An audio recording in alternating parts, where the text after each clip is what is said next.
Even though the USS Orleck Museum ship just opened to the public, changes are ahead. News4Jax reporter Jim Piggott shows us what's next for the ship and who its new neighbors will be.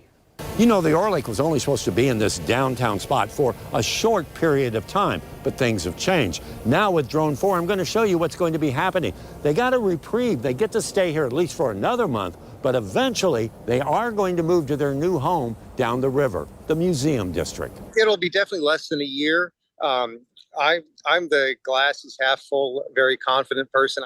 So I would say we could move between 3 and 6 months from now. I'm going to bring you down the river to where the Orleck is going to end up. They're calling this the Museum District now. It's that empty lot in front of the Sheriff's Department. And already the Fire Museum is here. They've been working on that.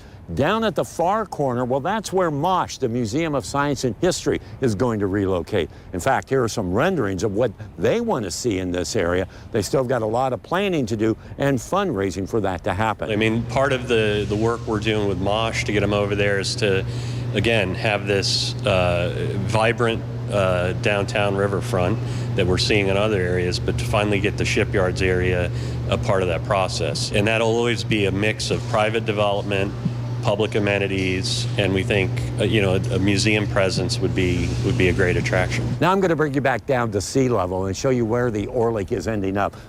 This is Pier 1 behind me, and as you can see, there's a lot of work that has to be done here. In fact, they received funding from the city in order to do it, and a state grant as well. And now they've got to talk about how all this is going to work, because they want to make this a public space, and this is where the public is going to be entering. And so this is going to be a great place where you're going to bring your family for a day, as opposed to going to just a naval museum. Now we're one of several museums all walkable from each other. So what happens now? Well, a lot. It's still up in the air. The city is going to meet with the folks from the Orleck once again next week. Hopefully they can come to some decisions and deadlines on what's going to happen. Jim Piggott, Channel 4, the local station.